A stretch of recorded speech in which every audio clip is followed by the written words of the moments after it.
veo de hora mucho, pero que disculpen. Ahí estamos. Adelante, entonces, listos, preparados.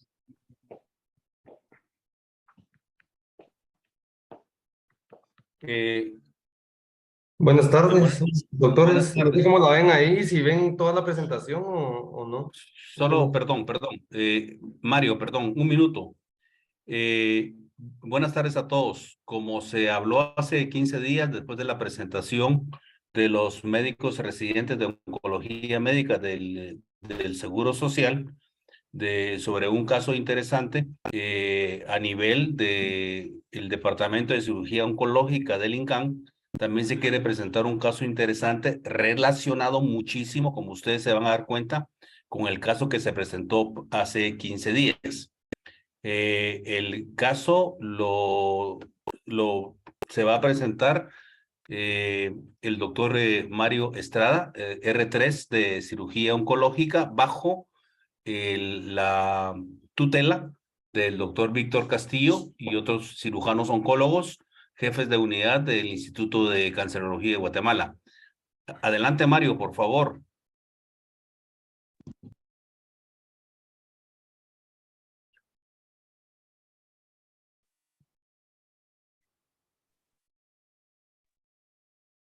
Buenas tardes, doctores. Ahorita estoy tratando de compartir.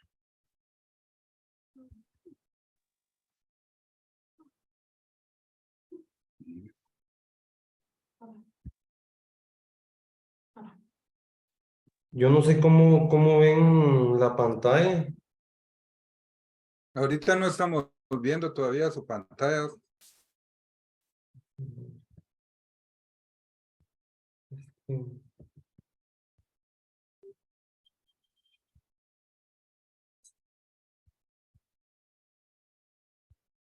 Ahora sí. Ahora sí, Mario.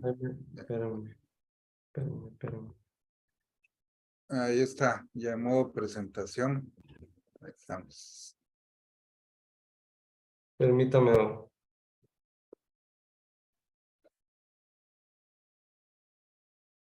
¿Y ahorita cómo la ven? No la ven completa, ¿verdad? Bien, ahorita sí estamos viendo la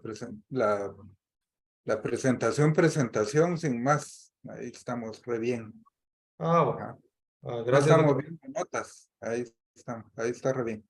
Ajá. Nítido. Bueno, está bien, doctor. Bueno, doctores, ¿qué tal? Buenas noches. Como bien presentó el doctor Gustavo, el día de hoy vamos a presentar un caso interesante que vimos en relación en relación digo porque se habló el tema de cáncer de colon la semana pasada y pues en esta ocasión vamos a hablar un poco de este caso que, si bien no es cáncer de colon como tal, tiene que ver con patología de colon y pues más que todo pues es patología de etiología genética o mutación genética, ¿verdad? Específicamente el gen APC. Y vamos a ver la relación que nos va a ir dando este caso bonito, interesante. Para comenzar, tenemos que una paciente joven de 28 años, soltera, originaria y residente de Quetzaltenango. Antecedente e importancia para la paciente, importante únicamente, se sabe que la mamá le diagnosticaron SEA de colon. No se sabe realmente de qué falleció. Se sabe que la mamá ya falleció, pero no se sabe de qué. Sí se sabe de que se diagnosticó con SEA de colon. Y pues otro dato importante, interesante, que tuvo la paciente un trauma cráneoencefálico y pues tuvo un drenaje de hematoma hace 7 años. El motivo de consulta, la paciente pues se vio inicialmente para el mes de agosto-septiembre del año pasado. Motivo de consulta fue náusea, vómitos, dolor abdominal y diarrea crónica de 8 meses de evolución aproximadamente. La historia del caso es que el paciente refiere que luego de iniciar con síntomas realiza colonoscopía y el resultado reporta poliposis adenomatosa. Signos vitales, pues dentro de límites normales, no hay ninguna alteración. Al examen físico, la paciente con Karnowski del 90%, abdomen blando, depresible, no doloroso. A palpación no se palpan masas, tampoco se palpa distensión ni líquido, ¿verdad? No se palpa citis. Y al tacto rectal, importante, pues se palpa un pólipo a 2 centímetros del margen anal en la primera ocasión, desde la primera ocasión que se evaluó la paciente. Ella cuando consultó con esta colonoscopía realizada extrainstitucionalmente. Esta colonoscopía, bueno, realmente le realizaron una colonoscopía y una endoscopía en el 20 de julio del 2022, en donde se reporta en endoscopía gastritis moderada a nivel duodenal, específicamente la ampolla de Vater, un pólipo adenomatoso. A nivel de colon, por medio de la colonoscopía, se reportan múltiples pólipos adenomatosos de diferente tamaño, desde el colon transverso, ángulo esplénico y hasta prácticamente el recto, ¿verdad? En ese momento, ellos evaluaron un pólipo a 5 centímetros del margen anal y lo reportan como una poliposis juvenil familiar desde el colon transverso hasta el recto. Como pueden ver, estas son las imágenes donde pues, en varias de ellas podemos observar que la presencia de pólipos sésiles, pedunculados y sésiles, los más grandes pues sésiles, ¿verdad? Y aquí está la otra parte de las fotografías realizadas en esa endoscopía. La patología de esa endoscopía y por medio de revisión de laminías en el instituto reporta la biopsia de la papila de la ampolla de Vater, un adenoma tubular con displasia de bajo grado. Ahí vamos a ver más adelante la relación que esto tiene. Y a nivel del colon, literalmente es reportado como biopsias a nivel del colon transverso, del colon descendente, colon sigmoides y recto, literal. Y todas son reportadas como adenoma tubulos vellosos con displasia de alto y de bajo grado, y asociado a una colitis crónica. Se realizó una tomografía en el mes de agosto del año pasado, donde no hay evidencias, no hay evidencia de enfermedad fuera del colon. Así es que se encuentran, pues, hay algunas imágenes ahí, vamos a ver, en donde se pueden encontrar la presencia de pólipos, realmente son múltiples, ¿verdad? A nivel del colon transverso, ¿sí? Así como en el resto del colon descendente y colon sigmoides, ¿verdad?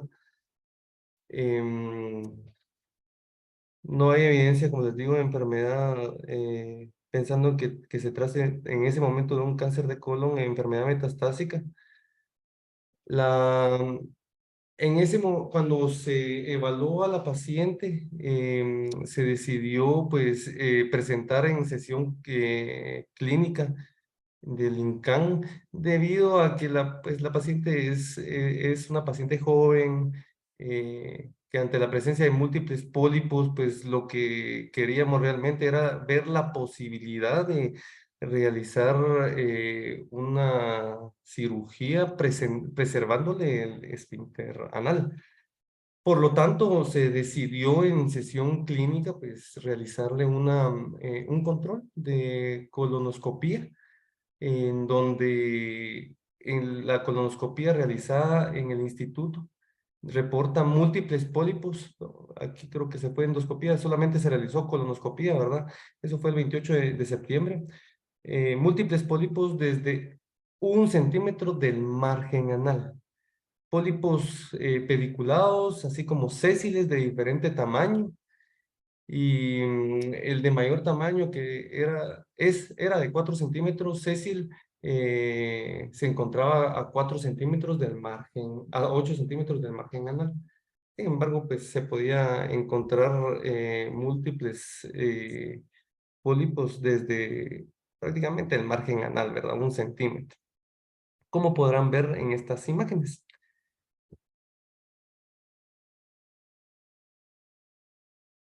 Ante la presencia de estas lesiones localizadas desde 1 centímetro del margen anal, pues se tomó la decisión de llevar a la paciente a sala de operaciones para realizar una proctocolectomía total más iliostomía terminal.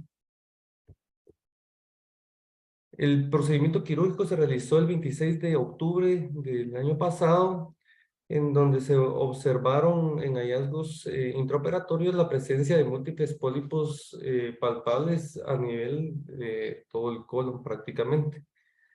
El resto de la cavidad abdominal de aspecto normal. El resultado de patología nos demuestra producto de proctocolectomía total, adenomas tubulovellosos, tubulares en 80% y vellosos en 20%, con áreas de displasia de alto grado. Y el mayor de 3.5 por 2 por 3 centímetros y el menor de 2 por 0.8 por 0.5 centímetros. Margen quirúrgico distal a 5 centímetros y proximal a 6 centímetros.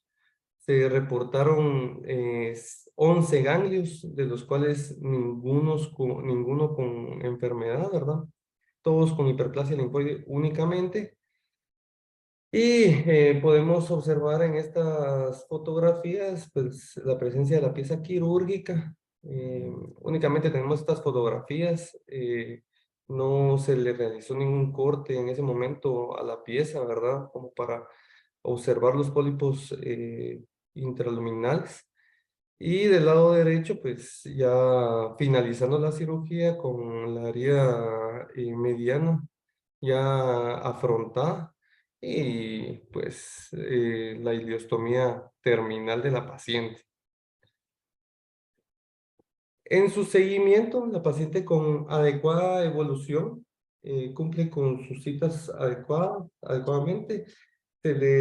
Como todos los pacientes, pues se le realiza se le da una cita para que se presente una semana posterior al tratamiento.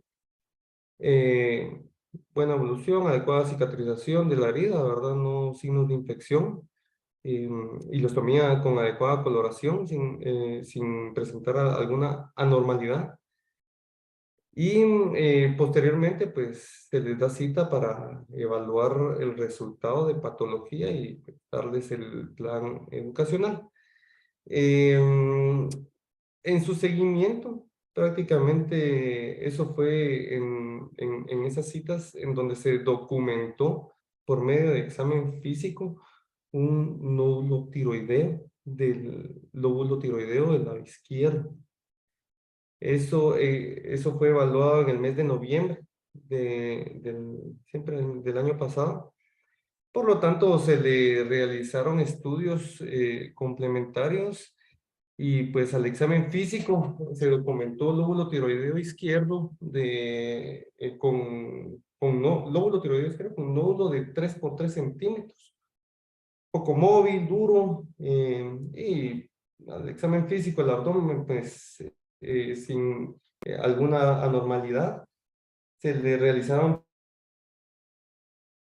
se le realizó pruebas tiroidea, TSH en 0.9, ultrasonido tiroideo con presencia de un nódulo sólido heterogéneo, reportado como un TIRAS 4, y una biopsia por aspiración de aguja fina con resultado de Bethesda 5, sospechoso de carcinoma papilar de tiroides.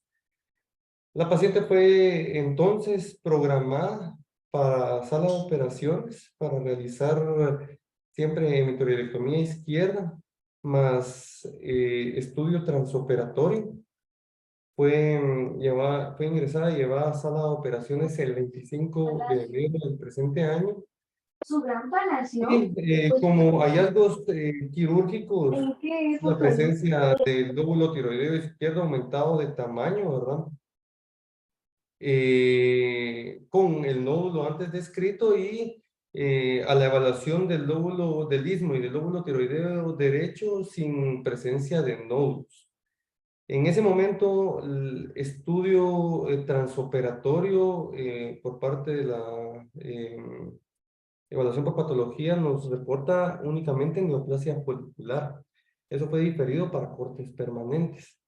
Sin embargo, en su seguimiento posoperatorio de la paciente, en el reporte definitivo de patología, producto de hemitiroidectomía izquierda, se reporta como un carcinoma papilar de tiroides de 3 por 3 centímetros, con permeación linfovascular y los márgenes libres. Entonces se clasificó como un CA de papilar de tiroides T2N0M0 menor de 55 años, estadio clínico 1. Y nuevamente se le dio plan educacional a la paciente para programar cirugía de completación de tiroidectomía. Eso, se reevaluó a la paciente el 10 de febrero del 2023, amplio plan educacional. Sin embargo, la paciente no desea realizarse más cirugías según refiere, ¿verdad? Y se le da cita control. Así como también se le da seguimiento por nutrición para una dieta adecuada para uso de su ileostomía. Entonces, pues la paciente está ahorita pendiente de ser reevaluada en la evaluación de la unidad 1, después de toda esta historia. Y pues, de acuerdo al caso que ella presentó, de la relación de la poliposis adenomatosa familiar y el carcinoma papilar de tiroides, pues se presentaba este caso como un caso interesante, ¿verdad? En esta sesión interhospitalaria. De acuerdo a este caso, pues también se realizó una revisión bibliográfica breve, ¿verdad? De lo que es enfocado específicamente la mutación del gen APC y la relación que estas dos patologías tienen. No sé si hasta el momento tienen algún comentario, alguna duda, alguna pregunta antes de comenzar con la revisión.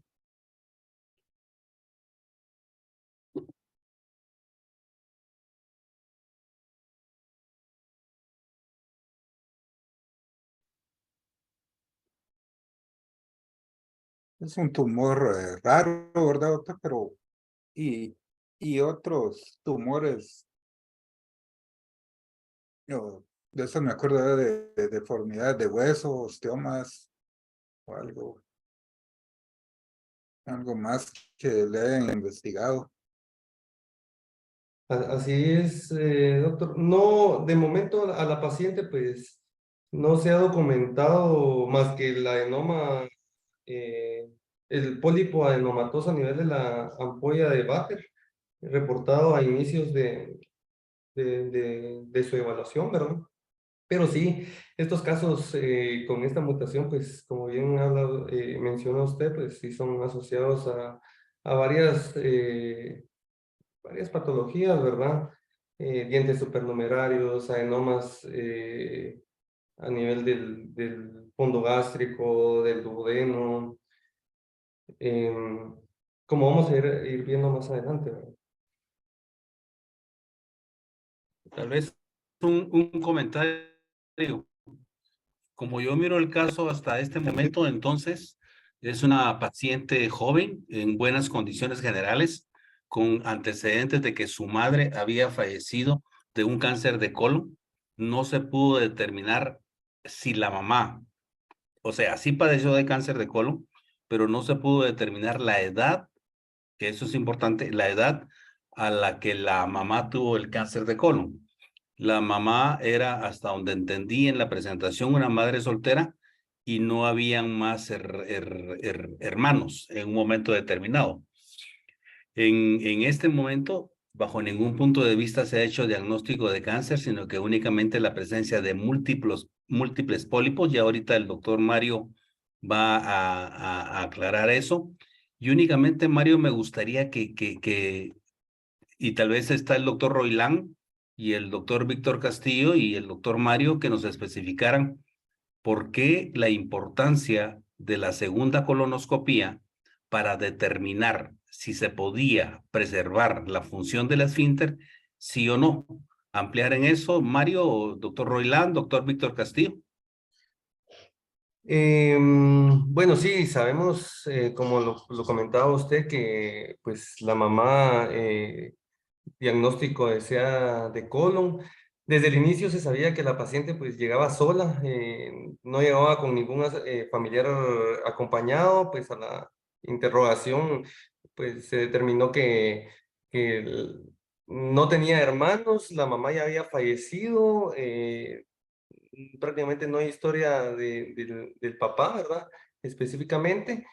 Incluso ella cuando se presentaba a sus consultas, se presentaba con una persona que no era un familiar directo específicamente, como para determinar si había alguna relación familiar. Tampoco se le ha realizado ningún estudio de mutación genética, pero pues la misma historia de la paciente nos puede confirmar que la presencia, ¿verdad? De estas patologías en ella específicamente. En lo que respecta al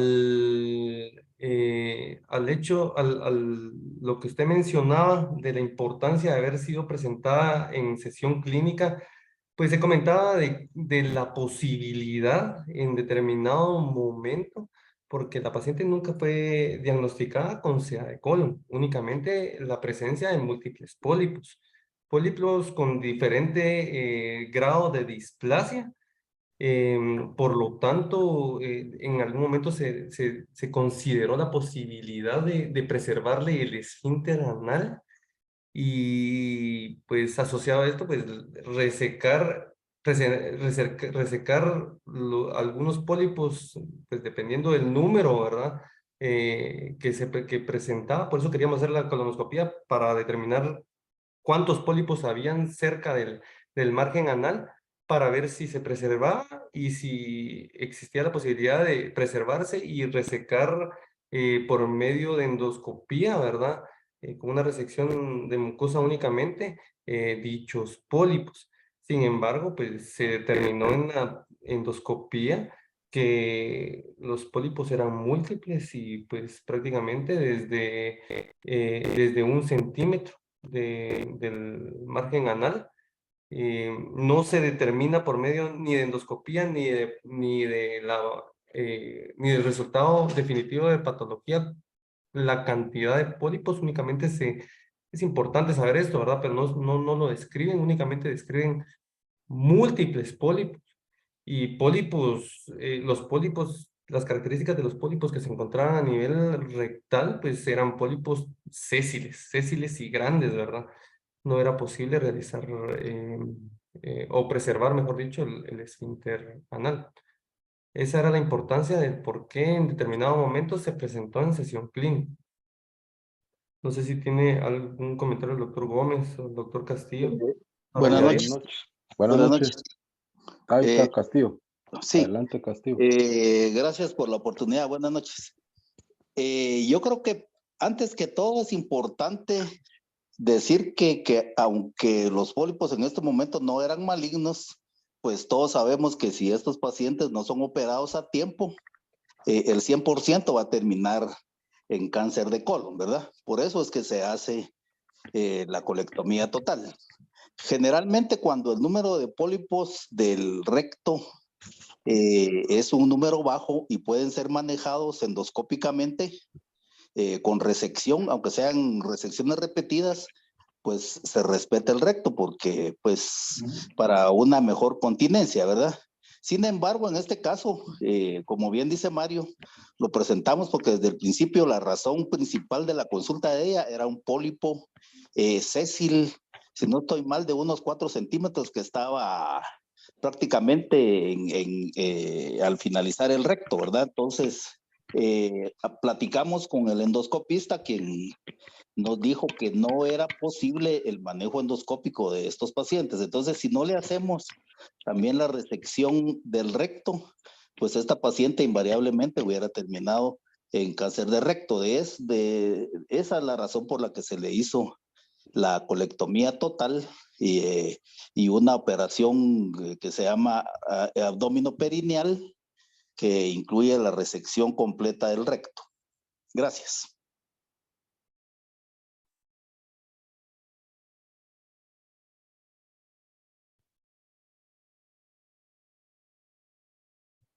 Doctor Gómez, no sé si tiene alguna opinión. Muchas gracias, pues ya, pues es un caso bastante interesante que muy pocas veces pues se ven.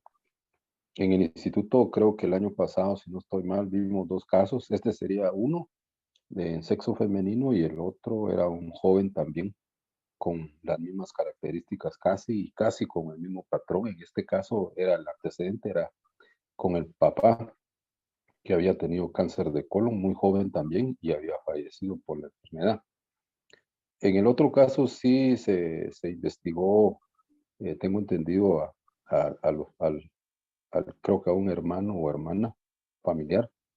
Pues bien, esos son los 2 casos que yo recuerdo y que pues afortunadamente desde el punto de vista de decisión quirúrgica pues y del tratamiento como tal pues salieron bien, sin tanta morbilidad. Pues ya lo dijeron ustedes, la verdad de que yo solo quiero hacer énfasis en 2 aspectos. Uno, siempre y siempre se los digo, la evaluación clínica. No olvidemos en hacer el tacto rectal, porque en esta paciente ahí se tocaban las lesiones cerca. Aunque tengamos un caso que nos hayan dicho que es un cáncer del colon, transverso, sigmoides, etcétera, o descendente o ascendente, siempre no olviden de hacer un tacto rectal, porque al alcance de aproximadamente unos 7 centímetros podemos encontrar alguna patología en relación. Principalmente en aquellos pacientes también que ya recibieron algún tratamiento por un CA recto con QTRT, pues siempre hay que valorar esta parte porque ahí pues nos da mucha información. Básicamente pues esa fue la razón y esos fueron los hallazgos. Lamento mucho que pues a nivel de patología no se haya cortado la pieza, me imagino que sí la cortaron y no tuvimos fotos, pero en el caso anterior sí era impresionante, así que ahí sí que como dicen fotografía del libro. En otro caso que les mencionaba, pues se veía la cantidad de pólipos en todo el colon del paciente. Así es que yo sí tengo una pregunta, porque no se ha platicado sobre lo de la tiroides, que es otra cosa por aparte. En este caso, pues se decidió completar la tiroidectomía, la paciente no ha podido, pero ¿cuál fue la indicación? Yo sé cuál es la indicación y cuáles serían, le pregunto a usted, doctor Estrada, cuáles serían las indicaciones de no ser conservadores, porque actualmente pues en tiroides, en papilar sobre todo, pues hay tendencia a ser más conservadores. Se le pierde la señal. Pero en este caso, no, hay una razón. Pues según las guías, pues se puede, el manejo del CA de tiroides en un paciente normal sin mutación genética, se puede quedar prácticamente con una hemitiroidectomía con nódulos de 4 centímetros o menos, según lo reportado en la literatura, ¿sí? En los últimos años. Pero en el caso de ella, sabemos de que esto se trata de de un síndrome genético bien establecido por historia, antecedentes familiares, la propia historia de la paciente. Pues en ella, además que tiene también una característica de permeación linfovascular, ¿verdad?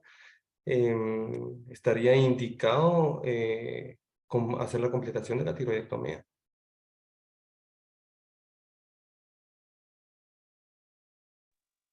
Bueno, no sé si me escuchan bien ahí. Bueno, muy bien.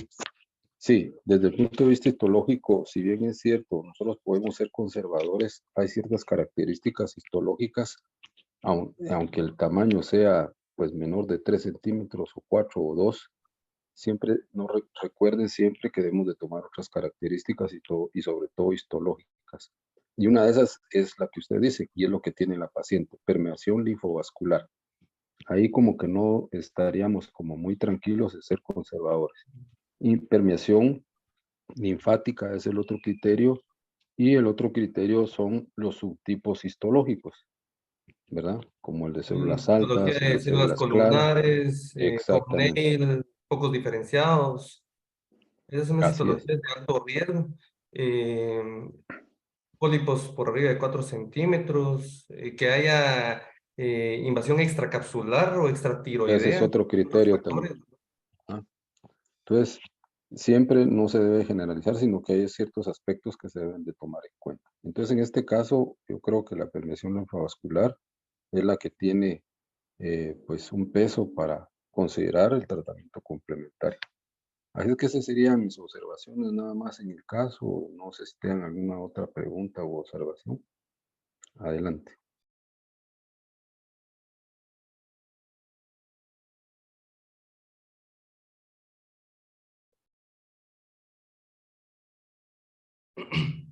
Bueno, para continuar entonces, una breve revisión bibliográfica acerca de este caso específicamente.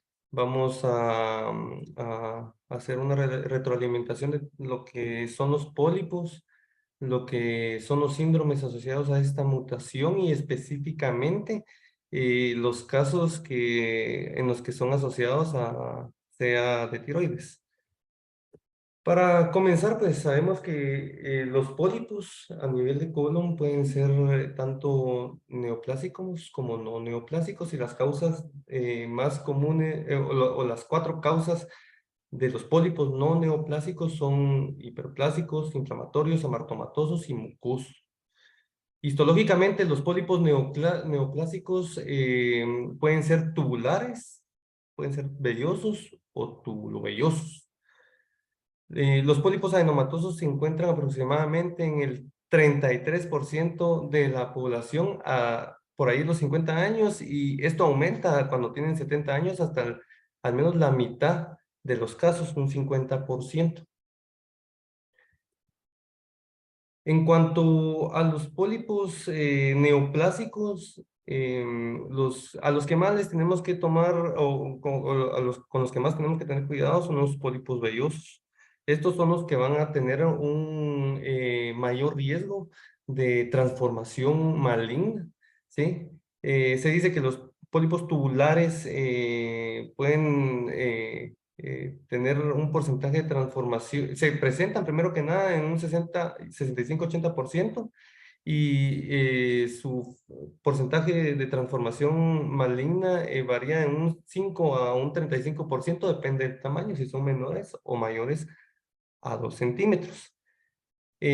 Por otra parte, pues los pólipos vellosos, de característica vellosa, aunque son poco comunes, son los que más tenemos que tener cuidado, como les había mencionado.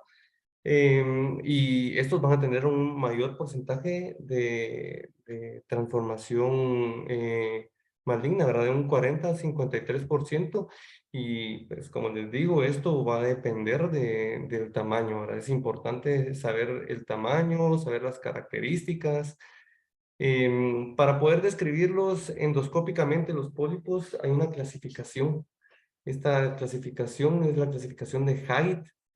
Es una clasificación endoscópica y prácticamente divide al pólipo en 4 niveles según la profundidad de invasión cuando hay presencia de adenocarcinoma.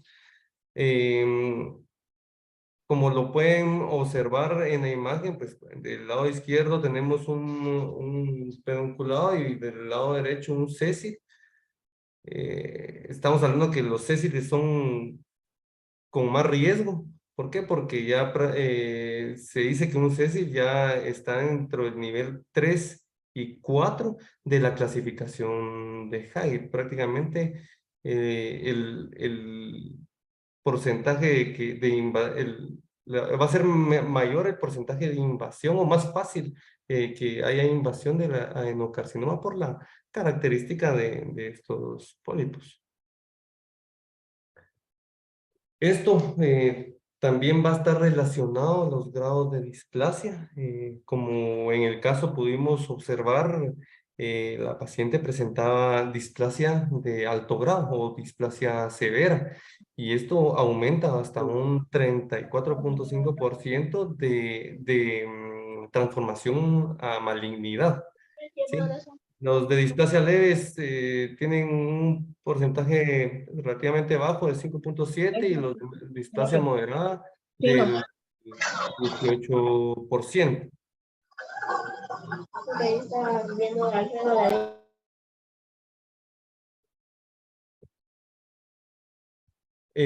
Bueno, entonces ya sabemos que es importante el tamaño, sabemos que es importante las características si son pedunculados o sésiles, sabemos el grado de displasia, ¿verdad? Vamos entonces a hablar un poco de generalidades. En cuanto al CA de colon, tenemos que el 80% es esporádico, del 1 al 2% es asociado a una enfermedad inflamatoria y, bueno, del 5 al 10% es asociado a herencia no polipósica. Y lo que nos interesa, pues el cáncer heredado familiar asociado a poliposis se da en un 10 a un 15%.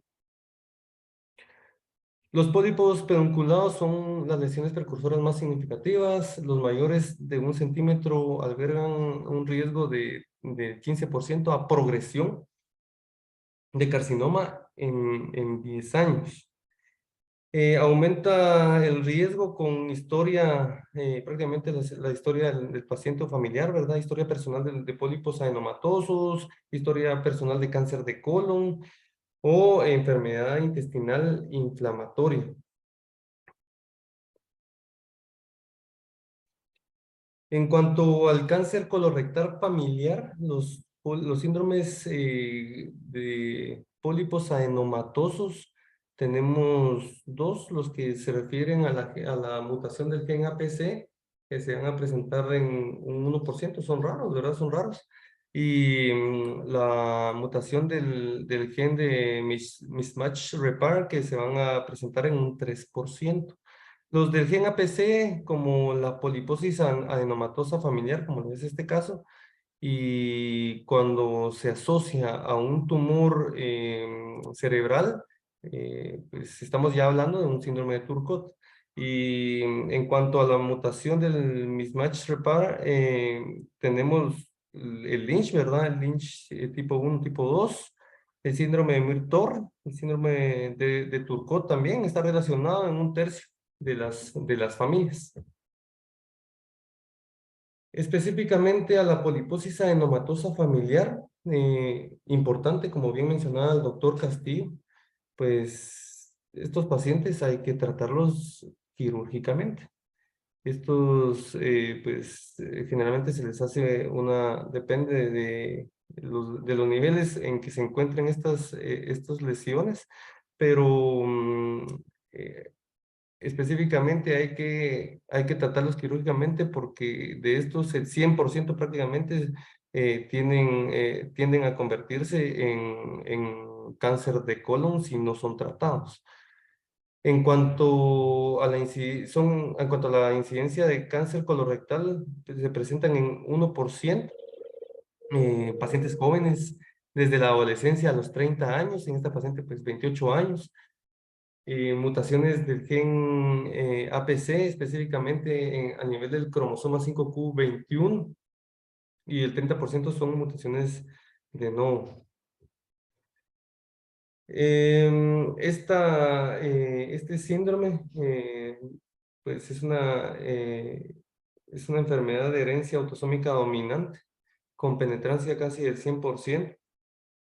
Se asocia a lesiones extracolónicas como la hipertrofia congénita del epitelio de la retina, tumores desmoides, osteomas, como lo mencionó el doctor Castro, además de dientes supernumerarios, adenomas corticales arenales, pólipos a nivel del fondo gástrico o duodeno, y tumores cerebrales, como bien se mencionó con respecto al síndrome de Turgot. Desde el punto de vista genético, específicamente el cáncer de tiroides, pues el cáncer de tiroides va a estar asociado a varios síndromes, dentro de los cuales cáncer papilar de tiroides con neoplasia papilar renal, con alteraciones en el cromosoma 1q21, ¿verdad? Asociado a una neoplasia renal papilar. El cáncer familiar de tiroides no medular, asociado a estos cromosomas, con presencia, con característica, perdón, de ser autosómico dominante. Los tumores tiroideos familiares con células oxifílicas, con prácticamente características de que se presentan con células de estas características.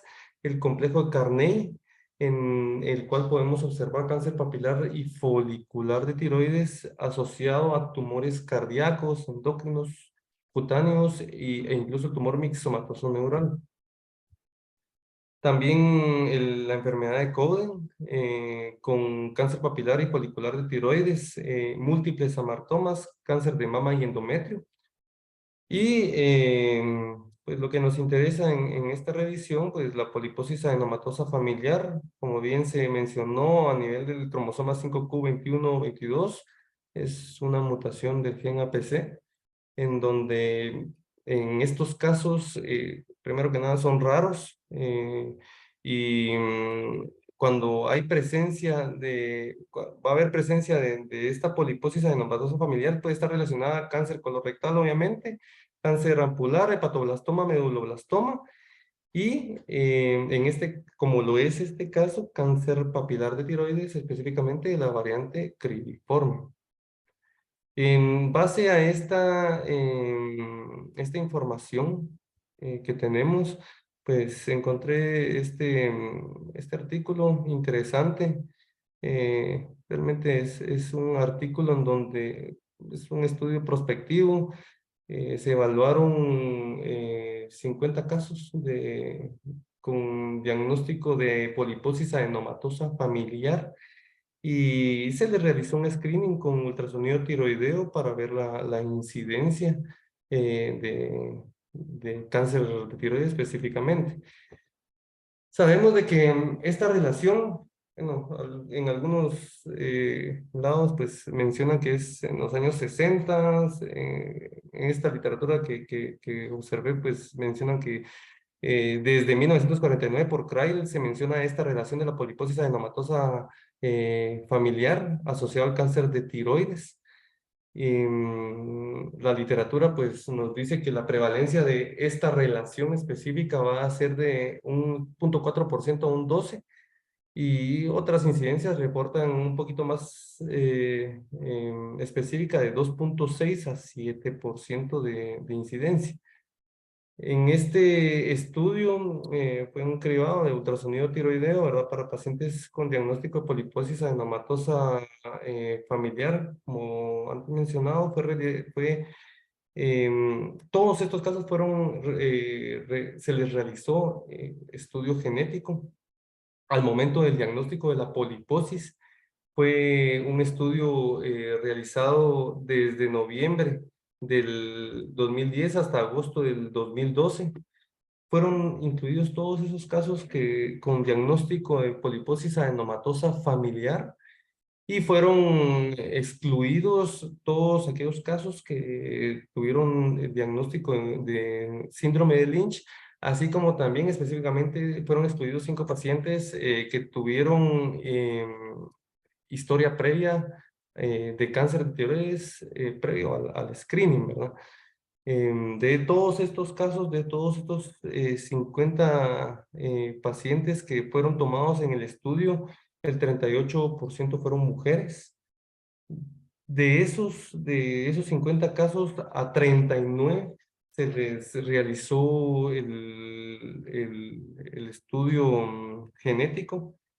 62% fueron positivos para la mutación APC, 16% no fue detectable, y de esos 50 casos, 11, que fueron el 22%, no se realizaron la prueba. De todos estos casos fue una media de 34 años de edad. Se les realizó el ultrasonido de tiroides, se recomendó la biopsia por aspiración de aguja fina según las guías de LATA, ¿verdad? Y pues estos fueron los resultados. Pues aquí podemos ver que no hubo diferencia en cuanto a la localización del nódulo. La mayor parte de los nódulos, en 21 casos, de todos estos 50 casos, podemos ver que fueron 27 los casos que presentaron nódulos tiroideos. Y de estos 27 casos, 21 se presentaron con nódulos menores de 1 centímetro. Las características fueron prácticamente muy similares, ¿verdad? Dependiendo si fueron quísticos, sólidos o mixtos. No hubo mucha diferencia. Y en cuanto a la relación que presenta específicamente la poliposis adenomatosa familiar en cuanto al número de pólipos encontrados en el colon, se determinó que la mayor parte de estos casos se encontraban, de todos estos que salieron positivos para nódulos tiroideos, sin especificar si eran malignos o no, ¿verdad? 24 de estos casos se encontraban dentro del rango de entre 100 a 299 pólipos intestinales. De todos estos casos, únicamente 2 fueron positivas para carcinoma de tiroides. Los resultados son similares entre otros estudios prospectivos con un 4% de incidencia, ¿verdad? De los casos que fueron diagnosticados con CA de tiroides. Fueron estas 2 pacientes, una paciente de 49 años y otra de 21 años. ¿Sí? Las 2 pacientes presentaban un número aproximado de entre 100 a 299 pólipos. No hay historia familiar de poliposis adenomatosa familiar, valga la redundancia, ¿verdad? Y además de eso, podemos determinar en este estudio que cuando se incluyeron los 5 casos que mencioné al inicio, de los casos que fueron excluidos con CA de tiroides porque fueron diagnosticados previo al screening, se llegó a un total de 103 casos con poliposis, incluyendo ya todos los casos, y la prevalencia sube hasta 7%. Entonces eso quiere decir de que eso concuerda con la literatura, que es de más o menos de un 2 a un 7% de prevalencia de presentar CA de tiroides en pacientes con este tipo de síndrome mutacional. La variante cribiforme se ha asociado a esta mutación, y sabemos también de que esta variante también es rara cuando estamos hablando de CA de tiroides, ¿verdad? Sí, se da aproximadamente un 0.1 a un 0.2%. En todos estos casos, independientemente de que se diagnosticaran con CA de tiroides o no, estos fueron los hallazgos que se encontraron en los pacientes.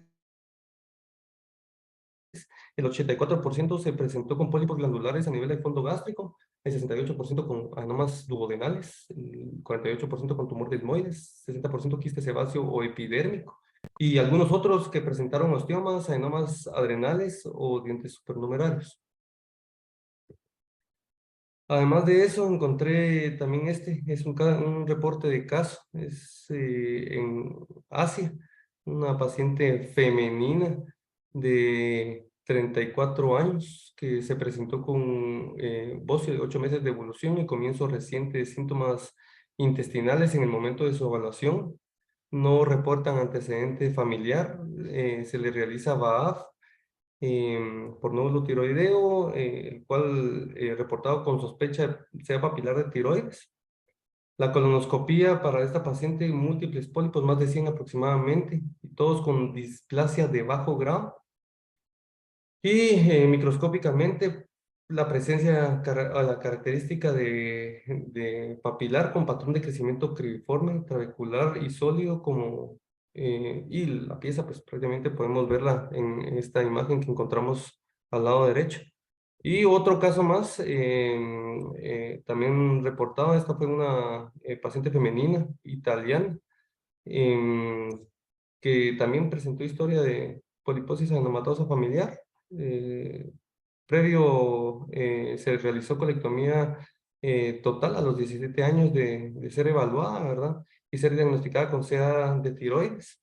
Ella sí presentaba antecedente familiar, la hermana, ¿verdad? Y el papá, también los dos operados con colectomía total por poliposis adenomatosa familiar. Se le realizó el análisis genético, el cual confirmaba la mutación del gen APC. Y clínicamente sin síntomas en el cuello, pero el ultrasonido reportó un nódulo, el nódulo derecho de 5 milímetros y dos más, el nódulo izquierdo de 9 y de 13 milímetros. A esta paciente se le realizó una VAF, la cual reportaba como Bethesda 5. La colonoscopía también reporta múltiples pólipos y todos también con displasia de bajo grado. Y a ella se le realizó la tiroidectomía total de forma mínimamente invasiva. Y pues como dato curioso, pues a ella sí se le realizó inmunohistoquímica, la cual fue positiva para beta-catenina. Y esto lo podemos asociar al gen APC porque esta última pues interactúa con el gen APC en funciones de genes supresores de tumores, ¿verdad? Y prácticamente esos son los datos interesantes que encontré. No sé si tienen algún comentario, alguna pregunta, algo que añadir.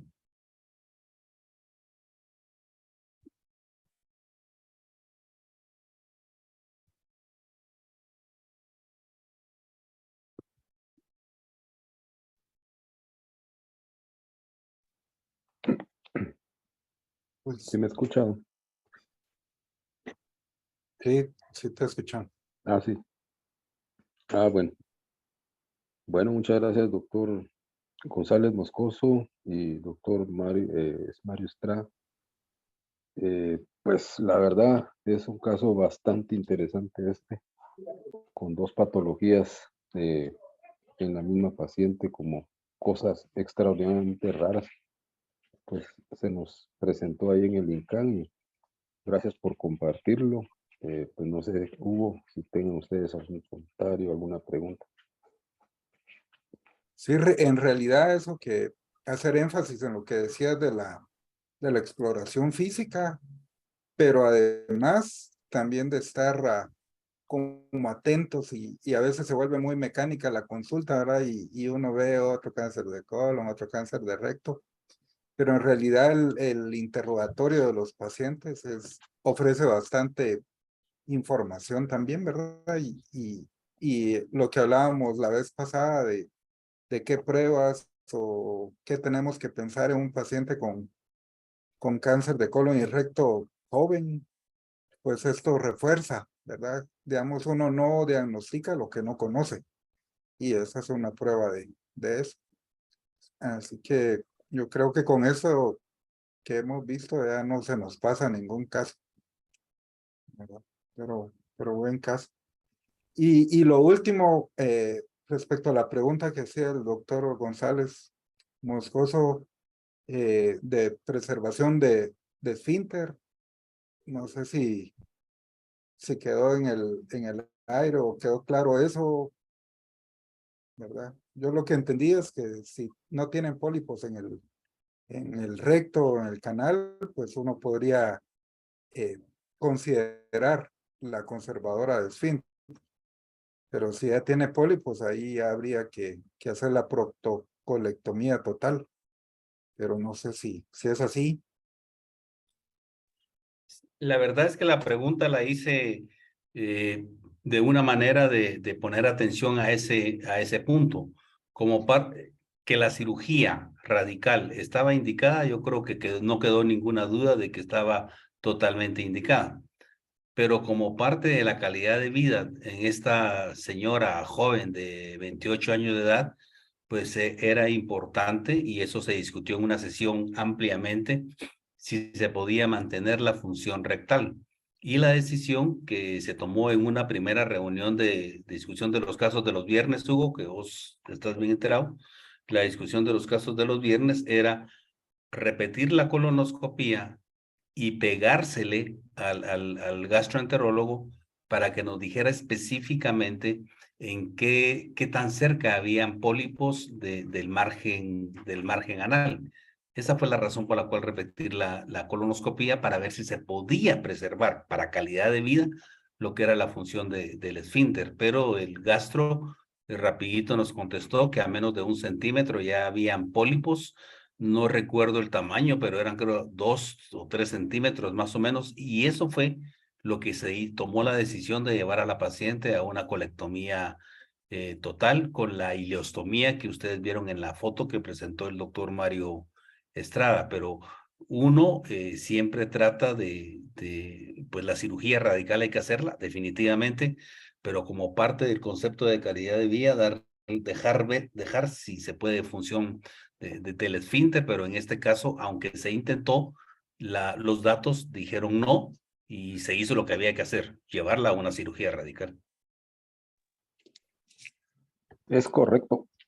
Sí, a propósito, nuevamente retomando ahí la pregunta para todos, pues, y los jóvenes que están en este proceso de inicio en la oncología, pues ya lo dijo el doctor González, lamentablemente, pues la radicalidad en este caso podría ser, como quien dice, muy severa, pero ya se aclaró y la revisión de literatura lo confirma, de que el 100%, en cualquier momento, cualquiera de estos pólipos se hubiera transformado en cáncer.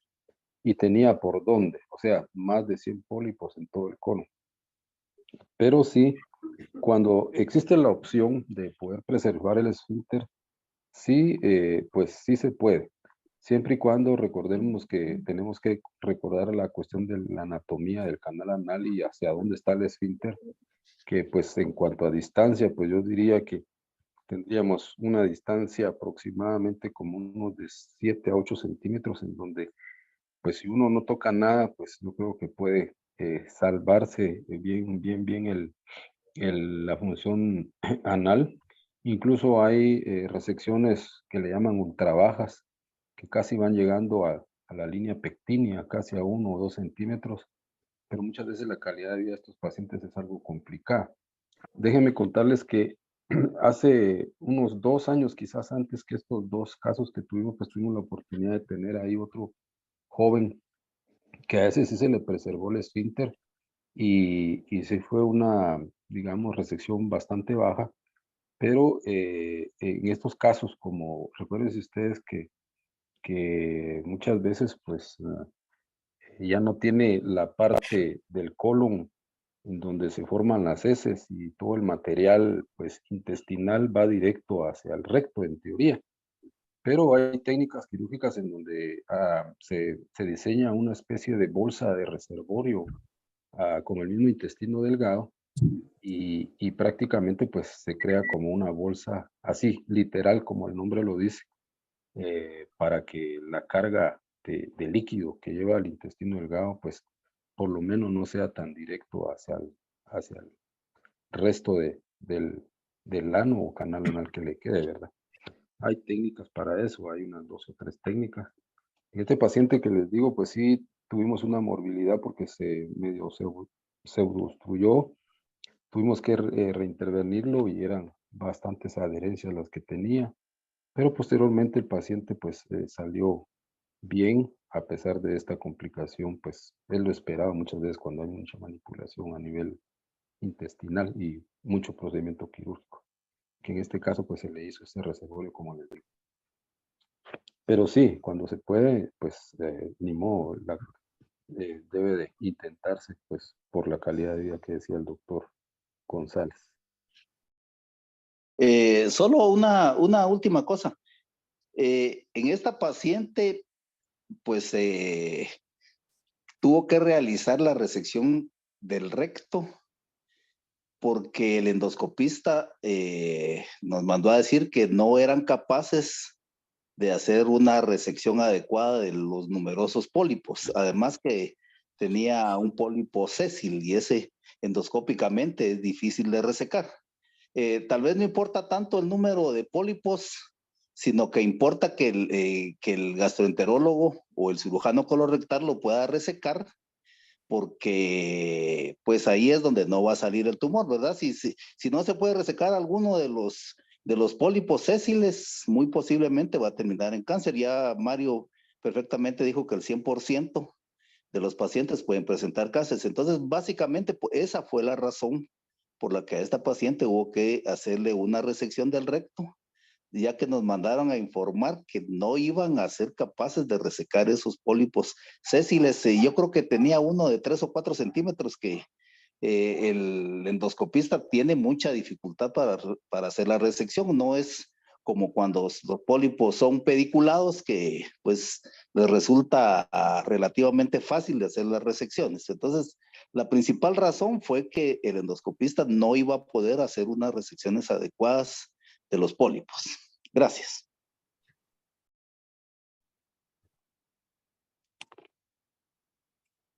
Buenas noches. Adelante, Hola. buenas noches. Buenas noches, mucho gusto. Les saluda Oscar Velázquez, residente de cirugía oncológica.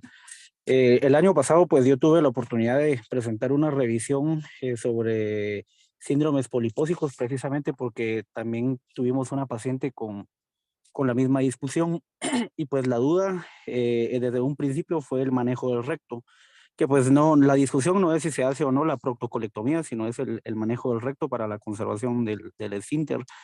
Según los artículos que yo pude revisar en ese momento, como dice el doctor Castillo, uno de los criterios para no hacer cirugía que conserve el recto es que se presente un pólipo sésil que sea mayor de 5 centímetros y que no pueda ser resecado endoscópicamente. Y cuando los pólipos son pediculados y pueden ser resecados endoscópicamente, según las series de casos que revisé, ellos sugieren que se puede conservar el recto cuando hay un número menor a 20 pólipos. Cuando es un número mayor a 20 pólipos, pues ellos recomiendan, según su experiencia, de que lo recomendado pues es hacer la colectomía, la proctocolectomía total. Únicamente gracias. Muy bien, gracias.